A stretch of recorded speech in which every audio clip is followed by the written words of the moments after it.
Hi hello ನಮಸ್ಕಾರ ಎಲ್ಲರಿಗೂ. ಅಭಿವ್ಯಕ್ತಿ ಕಥಾಲೋಕಕ್ಕೆ ಆತ್ಮೀಯವಾದ ಸ್ವಾಗತ. ಕನಸಾಗಿ ಕಾಡುವೆ ಏಕೆ ಎಪಿಸೋಡ್ 8 ಶುರು ಮಾಡೋಣ. ಗೊತ್ತು ಪಪ್ಪ, ಅದಕ್ಕೆ ನಾನು ಹೇಳ್ತಾ ಇರೋದು, ಅಕ್ಕ ಹಾಗೆ ಮಾಡಿದ್ದು ತಪ್ಪು ಅನ್ನೋದು ಅವಳಿಗೆ ಮನವರಿಕೆ ಆಗಬೇಕು. ಅವಳು ಆಸೆ ಪಟ್ಟಿರುವ ದಾರಿಯಲ್ಲಿ ಬರೀ ಕಲ್ಲು ಮುಳ್ಳುಗಳೇ ಇದೆ ಅನ್ನೋದು ತಿಳಿದ್ರೆ ಆಗ ಅವಳೇ ತನ್ನ ಆಸೆಗಳಿಗೆ ವಿದಾಯ ಹೇಳಿ ನಿಮ್ಮ ಆಸೆಯಂತೆ ನಡೆಯುತ್ತಾಳೆ ಅಲ್ವಾ. ಅಪ್ಪನ ಮನಸ್ಸನ್ನು ಪರಿವರ್ತನೆಗೊಳಿಸಲು ತನ್ನದೇ ರೀತಿಯಲ್ಲಿ ಮಾತಿನ ಅಸ್ತ್ರವನ್ನು ಪ್ರಯೋಗ ಮಾಡ್ತಾನೆ. ನೀನು ಹೇಳ್ತಾ ಇರೋದ್ರಲ್ಲೂ ಪಾಯಿಂಟ್ ಇದೆ ಸಾಕು. ನಾವು ಬೇಡ ಅಂದಷ್ಟು ಅವಳ ಹಠ ಜಾಸ್ತಿ ಆಗುತ್ತೆ. ನೀನು ಹೇಳಿದ ವಿಷಯದ ಬಗ್ಗೆ ಯೋಚಿಸಿ ನೋಡ್ತೀನಿ. ಮೊದಲು ನಿನ್ನ ಅಕ್ಕನಿಗೆ ಸ್ವಲ್ಪ ಹೊಟ್ಟೆಗೇನಾದರೂ ಹಾಕ್ಕೊಳ್ಳೋಕ್ಕೆ ಹೇಳು. ಬೆಳಗ್ಗೆಯಿಂದ ತಿಂಡಿ ಸಹ ತಿಂದಿಲ್ವಂತೆ. ಅಪ್ಪನ ಮಾತಿಗೆ ಸರಿ ಅಂತ ಗೋಣಾಡಿಸಿ ಅಕ್ಕನ ರೂಮಿಗೆ ಬಂದವನು, ನೀನು ಸಿಂಗರ್ ಆಗಬೇಕು ಅನ್ನೋ ಆಸೆಗೆ ಅಪ್ಪ ತಾವಾಗೆ ಬಂದು ಒಪ್ಪಿಗೆ ಸೂಚಿಸಿದ್ರೆ ನನಗೆ ಏನು ಗಿಫ್ಟ್ ಕೊಡ್ತೀಯಾ? ಸಣ್ಣ ನಗು ಹೊತ್ತು ಕೇಳ್ದ. ನಿನ್ನ ತಲೆ, ಇಲ್ಲಿ ನನ್ನ ಬದುಕೆ ಮುಗಿದು ಹೋಯ್ತು ಅನ್ನೋ ದುಃಖದಲ್ಲಿ ಇದ್ದರೆ ನಿನಗೆ ಗಿಫ್ಟ್ ಬೇಕಂತೆ. ಕಣ್ಣೀರು ತೊಡೆದುಕೊಂಡು ತಮ್ಮನ ಮೇಲೆ ರೇಗಿದ್ರೆ ಅವನು ತುಟಿ ಬಿರಿದು ನಗುತ್ತಾ, ನಾನು ನಿನ್ನ ಹಾಗೆ ಓದಿನಲ್ಲಿ ಬುದ್ಧಿವಂತನಲ್ಲದೇ ಇರಬಹುದು, ಆದರೆ ಮಾತಲ್ಲೇ ಯಾರನ್ನ ಹೇಗೆ ಬಗ್ಗಿಸಬಹುದು ಅನ್ನೋದನ್ನು ತಕ್ಕ ಮಟ್ಟಿಗೆ ಅರಿತುಕೊಂಡಿದ್ದೀನಿ.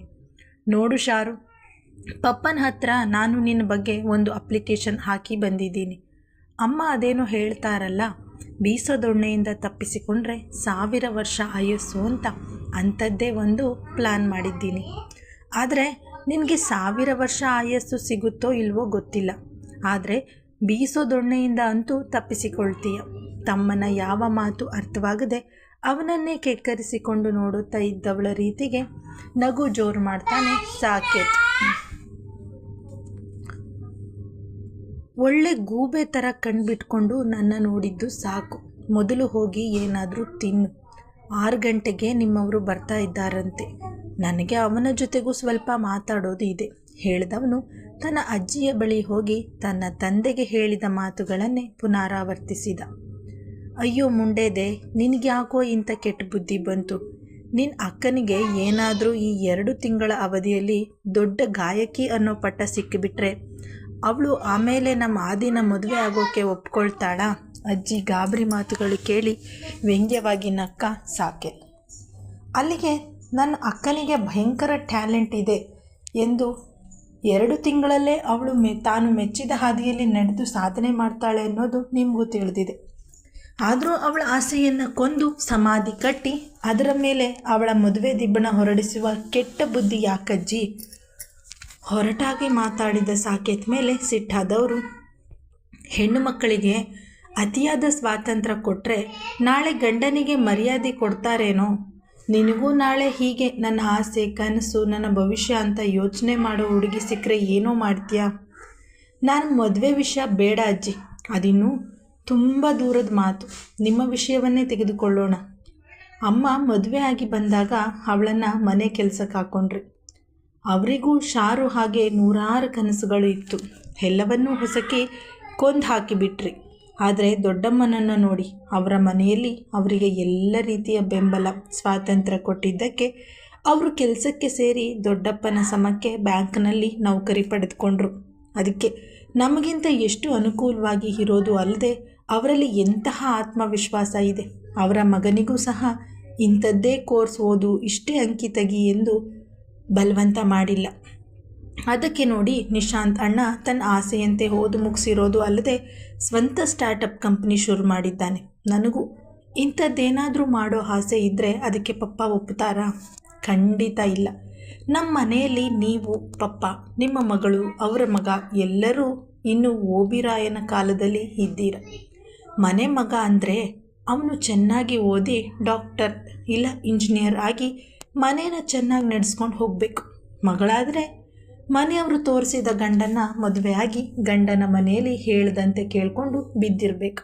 ಹಾಗೆ ಹಲ್ಲು ಕಚ್ಕೊಂಡು ಸುಮ್ಮನೆ ಇದ್ದು ತವರು ಮನೆ ಹೆಸರನ್ನು ಕಾಪಾಡಬೇಕು. ಒಟ್ಟಿನಲ್ಲಿ ಎತ್ತವರ ಹೆಸರು ಕಾಪಾಡುವ ಜೀವಂತ ರೋಬೋಟ್ಗಳ ರೀತಿ ನಮ್ಮ ಬದುಕು.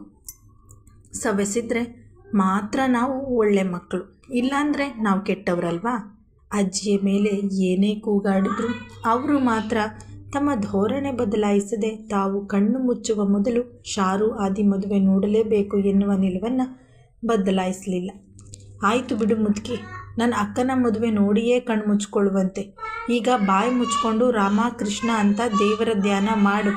ಗೊಣಗುತ್ತಾ ರೂಮ್ ಹೊರಗೆ ಬಂದವನು ತಾಯಿಯ ಬಳಿ ಕಾಫಿ ಪಡೆದು ಟೆರೆಸ್ ಮೇಲೆ ಹೋಗಿ ಕೂತಿದ್ದ ಶಾರ್ವರಿ ಕಡೆಗೆ ಒಂದು ಲೋಟ ಕಾಫಿ ಹಿಡಿದು, ಜಾಸ್ತಿ ಕೊಬ್ಬು ತೋರಿಸ್ಬೇಡ, ಬೇಗ ಕಾಫಿ ಕುಡಿದು ಮುಖ ತೊಳೆದು ರೆಡಿಯಾಗು, ಇನ್ನೇನು ನಿಮ್ಮವರು ಬರೋ ಟೈಮ್ ಆಯಿತು. ಸಾಕೇತ್ ಮಾತಿಗೆ ಮತ್ತೆ ಕಣ್ ತುಂಬಿಕೊಂಡು, ನೀನಾದರೂ ನನ್ನ ಕಷ್ಟ ಅರ್ಥ ಮಾಡ್ಕೊಳ್ತೀಯ ಅಂದರೆ ನೀನು ಹೀಗೆಲ್ಲ ಮಾತಾಡಿ ನನ್ನ ಮನಸ್ಸಿಗೆ ನೋವು ಕೊಡ್ತಾ ಇದ್ದೀಯಲ್ಲ ಸಾಕು. ರಾಗ ಎಳೆದು ಮಾತಾಡುತ್ತಾ ತನ್ನನ್ನು ದೂರಿದ ಅಕ್ಕನ ರೀತಿಗೆ ಸಣ್ಣ ನಗೆ ಸೂಸಿ, ನಿನ್ನ ಒಳ್ಳೆಯದಕ್ಕೆ ಹೇಳ್ತಾ ಇರೋದು, ಹೋಗಿ ಮುಖ ತೊಳೆದು ರೆಡಿಯಾಗಿರು. ಆದಿ ಬಂದಾಗ ನಾನು ಏನು ಹೇಳಿದ್ರು ಸುಮ್ಮನೆ ಹೌದು ಹೌದು ಅಂತ ತಲೆ ಆಡಿಸು. ನಿನ್ನ ತಲೆಯಲ್ಲಿ ಇರುವ ಅತೀ ಬುದ್ಧಿವಂತಿಕೆಯನ್ನು ಅಲ್ಲಿ ಉಪಯೋಗಿಸೋಕ್ಕೆ ಹೋಗಬೇಡ. ಸದ್ಯಕ್ಕೆ ಪಪ್ಪ ನಿನ್ನ ಆಸೆಗೆ ಒಪ್ಪಿಗೆ ಕೊಟ್ಟರೆ ಸಾಕು. ನೀನು ತಕ್ಷಣಕ್ಕೆ ಒಂದು ಯೂಟ್ಯೂಬ್ ಚಾನಲ್ ಓಪನ್ ಮಾಡಿ ನಿನ್ನ ಹಾಡುಗಳನ್ನು ಅದರಲ್ಲಿ ಪೋಸ್ಟ್ ಮಾಡು. ಅದಕ್ಕೇನು ಸಹಾಯ ಬೇಕೋ ನಾನು ಮಾಡ್ತೀನಿ. ನೀನು ಒಪ್ಪಿದರೆ ಮಲ್ಹಾರ್ ಸರ್ ಹತ್ರ ಈ ಚಾನೆಲ್ನ ನೀವು ಪ್ರಮೋಟ್ ಮಾಡಿ ಅಂತ ಸಹಾಯ ಕೇಳೋಣ. ಅಲ್ಲದೆ ಯಾವುದಾದ್ರೂ ಸಂಗೀತ ಸ್ಪರ್ಧೆ ಇಲ್ಲ ಹಿನ್ನೆಲೆ ಗಾಯಕರ ಸ್ವರಾನ್ವೇಷಣೆಯಲ್ಲಿ ಭಾಗವಹಿಸುವ ಅವಕಾಶ ಇದೆಯಾ ಅಂತ ಹುಡುಕಿ ನೋಡೋಣ. ಒಟ್ಟಿನಲ್ಲಿ ಏನಾದರೂ ಮಾಡಿ 2 ತಿಂಗಳ ಒಳಗೆ ನಿನ್ನ ಹೆಸರನ್ನು ಫೇಮಸ್ ಮಾಡಿಬಿಟ್ರೆ ಆಮೇಲೆ ಆದಿ ಏನು, ಅವನ ತಾತ ಆದರೂ ನಿನ್ನ ಪಾಪ್ಯುಲಾರಿಟಿ ನೋಡಿ ಮದುವೆ ನಂತರ ಸಹ ಗಾಯಕಿಯಾಗಿ ಕೆಲಸಕ್ಕೆ ಮಾಡೋಕ್ಕೆ ಒಪ್ಪಿಗೆ ಕೊಡಲೇಬೇಕು. ನನಗೆ ಗೊತ್ತು ಶಾರು, ಮಾತಾಡಿದಷ್ಟು ಸುಲಭ ಅಲ್ಲ ಈ ಕೆಲಸ ಅಂತ, ಆದರೆ ಪ್ರಯತ್ನ ಪಡೋದ್ರಲ್ಲಿ ತಪ್ಪಿಲ್ಲ ಅಲ್ವಾ. ಸಾಕೇತ್ ಮಾತು ಕೇಳಿ ಬೆಳಗ್ಗಿನಿಂದ ಸೋತು ಹೋಗಿದ್ದ ಮುಖದಲ್ಲಿ ಮಂದಹಾಸ ಮೂಡಿತ್ತು. ಸಾಕು, ನೀನು ಹೇಳಿದ ಹಾಗೆ ಪಪ್ಪ ನನಗೆ ಈ 2 ತಿಂಗಳ ಕಾಲಾವಕಾಶ ಕೊಟ್ಟರೂ ಸಾಕು, ನಾನು ದೊಡ್ಡ ಮಟ್ಟದ ಸಾಧನೆ ಮಾಡಬಹುದು ಎಂದು ಮಲ್ಹಾರ್ ತನಗೆ ದುಬೈನ ಮ್ಯೂಸಿಕ್ ಫೆಸ್ಟ್ನಲ್ಲಿ ಅವನ ಬ್ಯಾಂಡ್ನಲ್ಲಿ ಸಿಂಗರ್ ಆಗಲು ಅವಕಾಶ ಕೊಡುವುದಾಗಿ ತಿಳಿಸಿದ ವಿಚಾರವನ್ನು ಹೇಳ್ತಿದ್ದಂತೆ ಅಕ್ಕನ ತಲೆ ಮೇಲೆ ಮುಟುಕಿ ಕೈಯಲ್ಲಿ ಬೆಣ್ಣೆ ಇಟ್ಕೊಂಡು ತುಪ್ಪ ಕಲೆದಾಡಿದ ಕತೆ ಕಣೆ ನಿಂದು. ಹೀಗೆ ಮೂಲೆ ಇಟ್ಕೊಂಡು ಅಳ್ತಾ ಕೂತ್ಕೊಳ್ಳೋ ಬದಲು ಪಪ್ಪ ಅಮ್ಮನ ಹತ್ರ ನಿಂಗೆ ಇಂಥದ್ದೊಂದು ಅವಕಾಶ ಸಿಕ್ಕಿದೆ ಅಂತ ಹೇಳಿದರೆ ಇಷ್ಟೊತ್ತಿಗೆ ಮಲ್ಹಾರ್ ಅವರ ಟೀಮ್ ಜೊತೆಗೆ ನಿನ್ನ ಪ್ರಾಕ್ಟೀಸ್ ಕೂಡ ಶುರು ಆಗಿಬಿಡ್ತಾ ಇತ್ತಲ್ವಾ. ತಮ್ಮನ ಕುತೂಹಲ ಸಂತಸ ಕಂಡು ಪೇಲವವಾಗಿ ನಕ್ಕ ಶಾರ್ವರಿ, ಮದುವೆ ನಂತರ ಮುಂದೆ ಓದುವ ಆಸೆ ಇದ್ದರೆ ಕರೆಸ್ಪಾಂಡೆನ್ಸ್ನಲ್ಲಿ ಓದು, ಕಾಲೇಜಿಗೆ ಹೋಗುವ ಅವಶ್ಯಕತೆ ಇಲ್ಲ ಅಂತ ಹೇಳಿದ ಆದಿ, ನಾನು ದುಬೈಗೆ ಹೋಗಿ ಹಾಡು ಹೇಳ್ತೀನಿ ಅಂದರೆ ಒಪ್ತಾ ಇದ್ನಾ? ತ್ರಾಣವೇ ಇಲ್ಲದ ಗೊಂಬೆಯಂತೆ ಕುಳಿತಿದ್ದವಳು ಸಪ್ಪಗೆ ನುಡಿದಳು. ಇದಕ್ಕೆ ನಿನ್ನ ಪೆದ್ದು ಅನ್ನೋದು ನಾನು. ಅಲ್ಲ ಕಣೆ ಶಾರು, ಮದುವೆ ಆದಮೇಲೆ ಇಂತಹ ಅವಕಾಶ ಬಂದರೆ ಆದಿ ಪರ್ಮಿಷನ್ ಬೇಕು. ಆದರೆ ಇದು ಮದುವೆಗೆ ಮುಂಚೆ ಸಿಕ್ಕಿರುವ ಅವಕಾಶ ತಾನೇ, ಯೋಚನೆ ಮಾಡಬೇಡ. ಹೇಗಾದರೂ ಮಾಡಿ ಪಪ್ಪನ್ನ ನಾನು ಒಪ್ಪಿಸ್ತೀನಿ. ಆದರೆ ನನ್ನ ಪ್ರಾಕ್ಟಿಕಲ್ ರೆಕಾರ್ಡ್ಸ್ನೆಲ್ಲ ನೀನು ಬರೆದು ಕೊಡಬೇಕು, ಸರಿನಾ? ತಮ್ಮನ ಮಾತಿಗೆ ನಕ್ಕು ಒಪ್ಪಿಗೆ ಸೂಚಿಸಿದ ಶಾರ್ವರಿ ತನ್ನ ಕೈಯಲ್ಲೇ ಹಿಡಿದಿದ್ದ ಮಲ್ಹಾರ್ ವಿಸಿಟಿಂಗ್ ಕಾರ್ಡ್ ಕಡೆಗೆ ಒಮ್ಮೆ ನೋಡಿ, ನೀವು ನನಗೆ ಅವಕಾಶ ಕೊಡ್ತೀನಿ ಅಂದಾಗ ಒಂದು ಕ್ಷಣ ಕೂಡ ಯೋಚನೆ ಮಾಡದೆ ಆಗಲ್ಲ ಅಂದುಬಿಟ್ಟೆ. ಈಗ ನಾನು ನಿಮ್ಮ ಬ್ಯಾಂಡ್ನಲ್ಲಿ ಹಾಡ್ತೀನಿ ಅಂದರೆ ಒಪ್ಕೊಳ್ತೀರಾ? ಮನದಲ್ಲೇ ಪ್ರಶ್ನಿಸಿದವಳ ಕನಸು ನಯನಸಾಗುವ ಬಯಕೆ ಹೊತ್ತಿದ್ರೆ, ಜಾನ್, ಐ ಆಮ್ ಸಾರಿ, ಈ ಸಾಗರಿಕಾ ಕೈಲಿ ಹಾಡು ಹೇಳಿಸಿ ನಮ್ಮ ಬ್ಯಾಂಡ್ನ ನೇಮ್ ಹಾಳು ಮಾಡ್ಕೊಳ್ಳೋಕ್ಕೆ ಬದಲು ನಾನು ನಮ್ಮ ಹೆಸರನ್ನು ದುಬೈ ಫೆಸ್ಟ್ನಿಂದ ಹಿಂಪಡೆಯುವ ಯೋಚನೆ ಮಾಡಿದ್ದೀನಿ. ಮುಂದಿನ ವರ್ಷ ಬೇಕಾದರೆ ಮೊದಲೇ ಆಡಿಷನ್ ಮಾಡಿ ಒಬ್ಬ ಒಳ್ಳೆ ಫೀಮೇಲ್ ಸಿಂಗರ್ನ ಆಯ್ಕೆ ಮಾಡಿದರೆ ಆಯಿತು. ಆದರೆ ಹೇಗೋ ಒಂದು ಅಂತ ಭಾಗವಹಿಸೋದ್ರಲ್ಲಿ ಅರ್ಥವೇ ಇಲ್ಲ ಅನಿಸತ್ತೆ ಹೇಳಿ ಕರೆ ತುಂಡರಿಸಿದ ಮಂಚದ ಮೇಲೆ ಅಡ್ಡಾದ ಮಲ್ಹಾರ್. ಎಷ್ಟೋ ವರ್ಷದ ಕನಸು ನನಸಾಗಲು ಒಂದು ಕೊನೆಯ ಗಳಿಗೆಯಲ್ಲಿ ಕೈತಪ್ಪಿ ಹೋಗುತ್ತಿರುವ ಕಾರಣಕ್ಕೆ ಬೇಸರಗೊಂಡು ಹಾಸಿಗೆ ಮೇಲೆ ಅಡ್ಡಾಗಿ ಸೂರು ದಿಟ್ಟಿಸುತ್ತಾ ಮಲ್ಹಾರ್, ನಮ್ಮ ದೇಶದಲ್ಲಿ ಎಷ್ಟೋ ಜನ ಪ್ರತಿಭಾನ್ವಿತ ಸಿಂಗರ್ಸ್ ಇದ್ದಾರೆ. ಆದರೆ ಅವರುಗಳಲ್ಲಿ ಹೆಚ್ಚಿನ ಜನ ಅವರ ಪ್ರತಿಭೆಯನ್ನು ಮನೆಗೆ ಸೀಮಿತಗೊಳಿಸಿಬಿಟ್ಟಿದ್ದಾರೆ. ನಮ್ಮಂತಹ ಬ್ಯಾಂಡ್ಗಳಿಗೆ ಒಬ್ಬರು ಒಳ್ಳೆ ಸಿಂಗರ್ ಬೇಕು ಅಂದರೆ ಅರ್ಧ ಬೆಂದ ಮಡಿಕೆಯಂತಹ ಗಾಯಕರೇ ಮುಂದೆ ಬರ್ತಾರೆ. ಬೇಸರದಲ್ಲಿ ಹೇಳಿಕೊಂಡು ಎದ್ದು ಕೂತು ಇನ್ನೇನು ತನ್ನ ಸ್ಪಾನ್ಸರ್ಸ್ಗೆ ಕರೆ ಮಾಡಿ ದುಬೈನ ಪ್ರೋಗ್ರಾಂ ಕ್ಯಾನ್ಸಲ್ ಮಾಡುವ ವಿಚಾರ ತಿಳಿಸಬೇಕು. ಅಷ್ಟರಲ್ಲಿ ಇವನ ಮೊಬೈಲ್ಗೆ ಅನ್ನೋನ್ ನಂಬರಿಂದ ಕರೆ ಬಂತು. ಅಕ್ಕನ ಮದುವೆ ಓಡಾಟದಲ್ಲಿ ಇರುವ ಮಲ್ಹಾರ್ ಅದಕ್ಕೆ ಸಂಬಂಧಪಟ್ಟ ಹಾಗೆ ಯಾವುದೋ ಕರೆ ಅಂತ ತಿಳಿದು ಹಲೋ ಮಲ್ಹಾರ್ ಶಾಸ್ತ್ರಿ ಯಾರ್ ಹೇಳ್ದ. ಮೊದಲ ಭೇಟಿಯಲ್ಲಿ ಉತ್ಸಾಹದ ಚಿಲುಮೆಯಂತೆ ಕಂಡಿದ್ದವನ ಧ್ವನಿ ಇಂದು ನೀರಸವಾಗಿ ಇರುವುದನ್ನು ಕೇಳಿ ಅವನು ಯಾವುದೋ ಬೇಸರದಲ್ಲಿ ಇದ್ದಾನೆ ಅನ್ನೋದನ್ನು ಗ್ರಹಿಸಿ ಈಗ ತಾನು ತನ್ನ ವಿಷಯ ಮಾತಾಡಿಕೊಂಡು ಕೂರುವುದು ಸರಿಯಲ್ಲ ಅಂತ ಅನಿಸಿ ಶಾರ್ವರಿ ಕರೆ ಕಟ್ ಮಾಡಿಬಿಟ್ಲು. ಆದರೆ ಅವಳು ಕರೆ ಕಟ್ ಮಾಡುವ ಮೊದಲೇ ಸಾಕೇತ್ ಅವಳನ್ನು ಬೇಗ ರೆಡಿ ಆಗು ಅಂತ ಕೂಗಿದ ಧ್ವನಿ ಮಲ್ಹಾರ್ ಕಿವಿಗೂ ಅಪ್ಪಳಿಸಿತ್ತು. ಅರೆ, ಹಾಗಾದರೆ ಈಗ ಕಾಲ್ ಮಾಡಿದ್ದು ಶಾರ್ವರಿನ? ಯಾವ ವಿಷಯಕ್ಕೆ ಕರೆ ಮಾಡಿರಬಹುದು? ಅವಳ ಹೆಸರು ಇವನ ಕಿವಿಯ ಮೇಲೆ ಬೀಳುತ್ತಲೇ ಅವನ ಬೇಸರವೆಲ್ಲ ಶಮನಗೊಂಡು ಅರಿಯದ ಉತ್ಸಾಹ ಮನ ತುಂಬಿತ್ತು. ತಕ್ಷಣ ಅವಳ ನಂಬರ್ಗೆ ಮರು ಕರೆ ಮಾಡಿದ್ರೆ ಅವಳು ಕರೆ ಸ್ವೀಕರಿಸದೆ ಕಾಲ್ ಕಟ್ ಮಾಡಿದ್ಲು. ಈ ನಾಚಿಕೆಯ ಭಂಡಾರ ಬರೀ ಎದುರಿಗೆ ಅಲ್ಲ, ಹೀಗೆ ಫೋನ್ನಲ್ಲಿಯೂ ನಾಚಿಕೊಳ್ಳುತ್ತಾ ಅವಳು ತನ್ನ ಎದುರಿಗೆ ಪದೇ ಪದೇ ತಲೆಬಾಗಿ ಕೂರುತ್ತಿದ್ದ ರೀತಿ ನೆನೆದು ಸಣ್ಣ ನಗೆ ಸೂಸಿ, ಶಾರ್ವರಿ ಮೇಡಮ್, ಏನೇ ವಿಷಯ ಇದ್ದರೂ ನನ್ನ ಬಳಿ ಹೇಳ್ಕೊಳ್ಬೋದು, ಹಿಂಜರಿಕೆ ಬೇಡ, ನಿಮ್ಮ ಕರೆಗಾಗಿ ಕಾಯುತ್ತಿರುವೆ ಅಂತ ಒಂದು ಮೆಸೇಜ್ ಕಳುಹಿಸಿ ಅವಳ ಬಗ್ಗೆಯೇ ಯೋಚಿಸುತ್ತಾ ಮತ್ತೆ ಹಾಸಿಗೆ ಮೇಲೆ ಮೈ ಚಾಚಿದವನ ಸ್ಮೃತಿಯಿಂದ ಸ್ಪಾನ್ಸರ್ಸ್ಗೆ ಕರೆ ಮಾಡುವ ವಿಷಯವೇ ಮರೆಯಾಗಿಬಿಟ್ಟಿತ್ತು.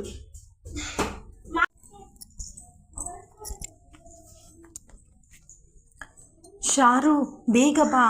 ಆದಿ, ಅತ್ತೆ ಮಾವ ಎಲ್ಲರೂ ಬಂದು ಮನೆಯಲ್ಲಿ ಮುಖ ಊದಿಸ್ಕೊಂಡು ಕೂತಿದ್ದಾರೆ. ಸಾಕೇತ್ ಮಾತು ಕೇಳಿ ಶಾರು ಹೃದಯ ಭಯಕ್ಕೆ ಜೋರಾಗಿ ಒಡೆದುಕೊಳ್ಳಲು ಶುರುವಾದರೆ ಕಣ್ಣಲ್ಲಿ ನೀರು ತುಂಬಿಕೊಂಡಿತ್ತು.